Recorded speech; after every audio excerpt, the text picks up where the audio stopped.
এই মুসলমান সাহাবায়ে কেরাম থেকে শিক্ষা নাও। সাহাবায়ে কেরাম কেমন করে তওবা করেছেন, সাহাবায়ে কেরাম গুনাহ হয়ে গেলে কেমন করে তওবা করেছেন। পয়গম্বর আরবি সাল্লাল্লাহু আলাইহি ওয়াসাল্লামের সাহাবী হযরতে সা'লাবা রাদিয়াল্লাহু আনহু পয়গম্বর আরবি সকল সাহাবায়ে কেরামদেরকে নিয়ে যুদ্ধের ময়দানে রওনা হয়ে গেছেন। হযরতে সা'লাবা রাদিয়াল্লাহু আনহুকে মদিনার মধ্যে একাই রেখে গিয়েছেন। হযরতে সা'লাবা রাদিয়াল্লাহু আনহু যখন একা, শয়তান মনের মধ্যে একটু প্রমন্ত্রণা দিয়ে ফেলায়। হঠাৎ করে একজন মহিলার দিকে তার একটু বাঁকা নজরে তাকায় ফেলে, হাত থেকে পর্দাটা সরাইয়া হাতের মধ্যে ধরে ফেলে। ওই মহিলা ছিল হযরতে সা'দ রাদিয়াল্লাহু আনহুর স্ত্রী। তিনি তো যুদ্ধের ময়দানে চলে গিয়েছেন। যখন মহিলার হাত ধরলেন, একজন মহিলার বেগানে একজন মহিলার হাত ধরা হচ্ছে হাত ধরার গুনাহ। হাত ধরার মাধ্যমে যে জিনার গুনাহ হয়, এই গুনাহ। হযরতে সা'লাবা রাদিয়াল্লাহু আনহু যখন এই মহিলার হাত থেকে ধরে ফেললেন, তখন মহিলা ডাক দিয়া বলতে, সা'লাবা, তুমি না নবীর সাহাবী, তুমি না আল্লাহ তাআলার সচ্চা বান্দা, তুমি তো জালেম হয়ে গেছো, গুনাহগার হয়ে গেছো, তুমি তোমার ভাইয়ের আমানত রক্ষা করতে পারো নাই। হযরতে সা'লাবা রাদিয়াল্লাহু আনহুর মনের মধ্যে যন্ত্রণা শুরু হয়ে গেছে। সা'লাবা রাদিয়াল্লাহু আনহু মদিনার পাহাড়ের দিকে দৌড়ায়, পাহাড়ের দিকে দৌড়ায়। এত পরিমাণে পাহাড়ের উঁচু চূড়ার মধ্যে উঠে গেলেন। ওইটাই যায় গর্তের মধ্যে আল্লাহ তাআলার কাছে কান্না করতেছেন। এই দিক দিয়া যুদ্ধ শেষ হয়ে গেল। সাহাবায়ে কেরাম আবার মদিনার দিকে চলে এসেছেন। হযরতে সা'দ রাদিয়াল্লাহু আনহু যখন তার বন্ধু সা'লাবা রাদিয়াল্লাহু আনহুকে দেখতে পায় না, তার বিবিকে জিজ্ঞেস করতেছেন, তুমি কি জানো আমার বন্ধু সা'দ কোথায়? বলে, তোমার বন্ধু তো জালেম হয়ে গেছে, গুনাহগার হয়েছে, তোমার ভাইয়ের আমানত সে রক্ষা করতে পারে নাই, তোমার বিবির দিকে বাঁকা নজরে তাকাইছে, আমি জানি না সা'দ কোথায়, তুমি খুঁজে দেখো সা'দ কোথায়। সা'দ বলে, সা'লাবা রাদিয়াল্লাহু আনহু কোথায়? হযরতে সা'দ রাদিয়াল্লাহু আনহু সা'লাবা রাদিয়াল্লাহু আনহুর খুঁজে দৌড়ায়, কোথাও খুঁজে পায় না। যাইয়া দেখে একটা পাহাড়ের চূড়ার মধ্যে গর্তের মধ্যে কান্না করতেছে আর বলতেছে, আল্লাহ, আমি এত পরিমাণে জালেম হয়ে গেলাম, গুনাহগার হয়ে গেলাম। এখন আমি কেমন করে নবীর সাহাবীদেরকে আমার চেহারাটাকে আমি দেখাবো, আমার পয়গম্বরকে আমি আমার চেহারা কেমন করে দেখাবো? হযরতে সা'দ রাদিয়াল্লাহু আনহু হযরতে সা'লাবা রাদিয়াল্লাহু আনহুকে বলতেছেন, হে সা'লাবা, চলো মদিনায় চলো। বলে, না না, আমি মদিনায় যাইতে চাই না। কেমন করে আমি আমার পয়গম্বরকে আমার চেহারা দেখাবো? আমি আর মদিনার মধ্যে যাইতে চাই না। অনেকক্ষণ করার পরে বলতেছেন, তুমি আমাকে এক শর্তে নিয়ে যাইতে পারো, তুমি আমাকে হ্যান্ডকাপ করাইয়া দুই হাতের মধ্যে বেঁধে টেনে টেনে তুমি আমাকে মদিনার দিকে নিয়ে যাবা, মানুষ যাতে বুঝতে পারে আমি আসামি। একটা পর্যায়ে এমন করে মদিনার দিকে নিয়ে যাইতেছেন। মদিনার দিকে যখন যায়, হযরতে সা'দ রাদিয়াল্লাহু আনহু বলতেছেন, চলো নবীর কাছে যাই। বলে, না না, আমি আমার নবীর কাছে যাব না, আগে চলো আমার ভাই আবু বকরের কাছে যাই, দেখি মাফ পাওয়ার কোনো রাস্তা আছে কিনা। হযরত আবু বকর রাদিয়াল্লাহু আনহুর কাছে গেলেন। হযরত আবু বকর রাদিয়াল্লাহু আনহু সমস্ত ঘটনা যখন শুনলেন, হযরত আবু বকর রাদিয়াল্লাহু আনহু বলতেছেন, এই সা'লাবা, তুমি যেই গুনাহ করেছো আল্লাহ তাআলা মাফ করবে কি করবে না সেটা আল্লাহ তাআলার ব্যাপার, কিন্তু তুমি আমার দরবারের মধ্যে থাকবে না, থাকতে পারবে না। হযরত ওমর ফারুক আযম রাদিয়াল্লাহু আনহুর কাছে গেলেন। হযরত ওমর ফারুক আযম রাদিয়াল্লাহু আনহু একই কথা বললেন।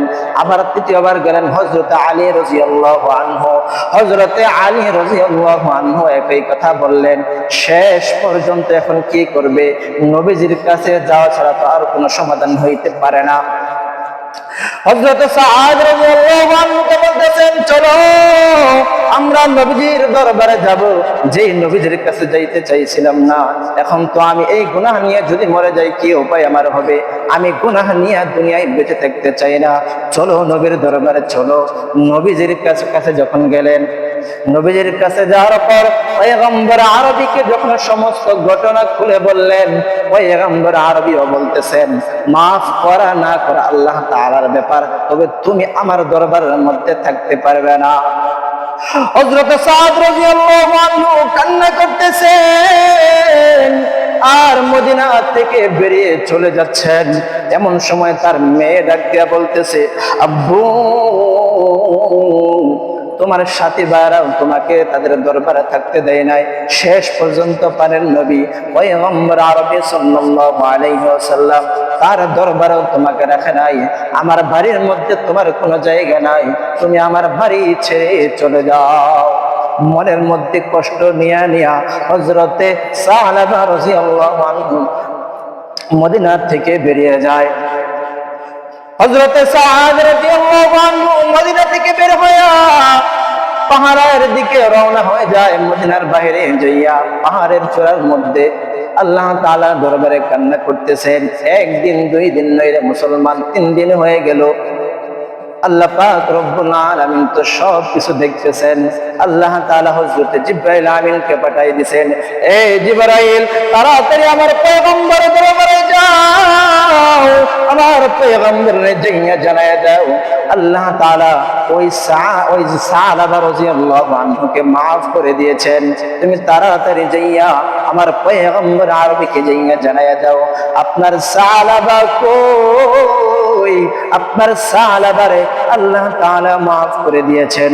পয়গম্বর আরবী সাল্লাল্লাহু আলাইহি ওয়াসাল্লাম সাহাবায়ে কেরামদেরকে ডাক দিয়ে বলতেছেন, তাড়াতাড়ি তোমরা আমার সালাবার খুঁজে যাও, আমার সালাবারে আমার আল্লাহ maaf করে দিয়েছে। হযরত আবু বকর রাদিয়াল্লাহু আনহু বলতেছেন, পয়গম্বর, আমি হযরতে সালাবাকে খোঁজার জন্য যাব। হযরত ওমর ফারুক আযম রাদিয়াল্লাহু আনহু বলতেছেন, আমি সালাবাকে খোঁজার জন্য যাব। হযরত আলী রাদিয়াল্লাহু আনহু বলতেছেন, আমি সালাবাকে খোঁজার জন্য যাব। এই দিক দিয়ে হযরত সালমান ফারসি রাদিয়াল্লাহু আনহু মুরব্বী সাহাবী, তিনি বলতেছেন, পয়গম্বর, আমিও সালাবাকে খোঁজার জন্য যাব। তারা 4 জন রওনা হয়ে গেলেন। একটা পর্যায়ে খুঁজতে খুঁজতে একটা পাহাড়ের মধ্যে চলে গেলেন। যা দেখতেছেন রাখালরা ছাগল চড়াইতেছে, গরু চড়াইতেছে। তাদেরকে জিজ্ঞাসা করলেন, তোমরা কি এমন 4 আর একজন মানুষকে তোমরা দেখেছো? বলে, আমরা একজন মানুষকে দেখেছি, তবে তার নাম জানি না।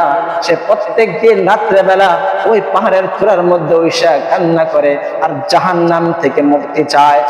হযরত ওমর ফারুক আযম রাদিয়াল্লাহু আনহু বলতেছেন, আমার মনে হয় আমরা সালাবাকে পেয়ে গেছি। হযরত ওমর ফারুক আযম রাদিয়াল্লাহু আনহু সহ আর 4 জন সাহাবী তারা অপেক্ষা করতেছেন রাত্র কখন গভীর হবে। রাত্র যখন গভীর হয়ে আসলো, হযরতে সালাবা রাদিয়াল্লাহু আনহু একটা গাছের আড়ালের মধ্যে দাঁড়ায় আল্লাহ তাআলার কাছে কান্না করতেছেন, আল্লাহ, আমি আমার ভাই আবু বকরের কাছে গেলাম, কোনো সমাধান পাইলাম না। ওমরের কাছে গেলাম, কোনো সমাধান পাইলাম না। আলীর কাছে গেলাম, কোনো সমাধান পাইলাম না।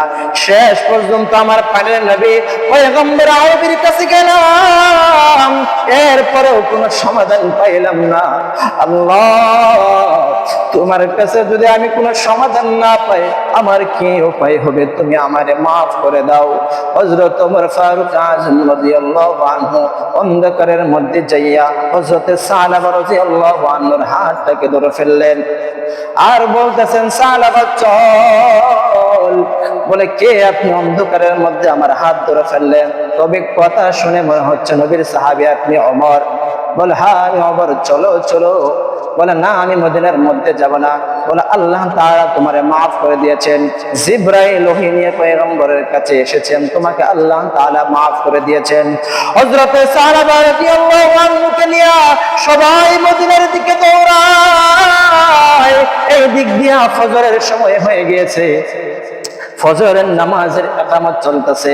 ফজরের নামাজের ইকামত যখন চলে, তখন তারা দেখে যে সব কাতারগুলো পূর্ণ হয়ে গেছে। শেষের কাতারের মধ্যে তারা দাঁড়ায়।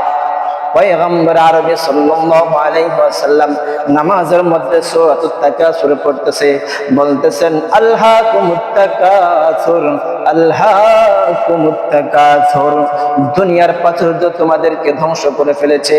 হযরতে সাহাবা রাদিয়াল্লাহু আনহু যখন শুনেন একটা চিৎকার, এমন একটা জোরে চিৎকার দেন মনে হয় পুরা মদিনা মসজিদে নববী কেঁপে উঠেছে, এমন জোরে একটা চিৎকার দেন। দ্বিতীয় আয়াত যখন তেলাওয়াত করেন হাত্তা যুরতুমুল মাকাবির, হযরতে সাহাবা রাদিয়াল্লাহু আনহু এমন জোরে একটা চিৎকার দেন, একটা চিৎকার দিয়া বেহুশ হয়ে যায়। নামাজ শেষে পয়গম্বর আরবি বলতেছেন, এ সালমান ফারসি শোনো, আমার সাহাবাকে তুমি তাড়াতাড়ি তার মাথার মধ্যে পানি ঢালো।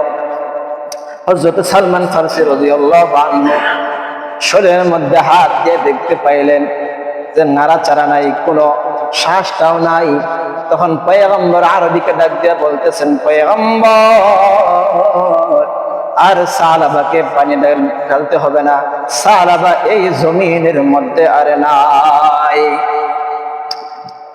পয়গম্বর আরবি সাল্লাল্লাহু আলাইহি ওয়াসাল্লাম নিজেই হযরত সাহাবা রাদিয়াল্লাহু আনহুকে গোসল দিলেন, নিজেই কাফন দাফন শেষ করে জানাজা পড়ায়া কবরের দিকে রওনা হয়ে যায়।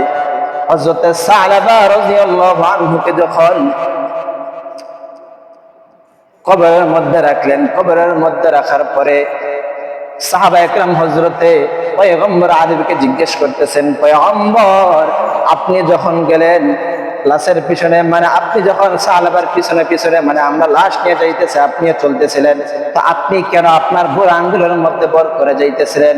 বলে, শোনো, আমার সাহাবার জানাজার মধ্যে এত পরিমাণে ফেরেশতারা শামিল হয়েছে, আমি যে আমার পুরা পাটা ফালাইয়া যাব জমিনের মধ্যে এমন জায়গা নাই, সকল ফেরেশতারা তাদের নূরের পরগুলো বিছাইয়া দিছে।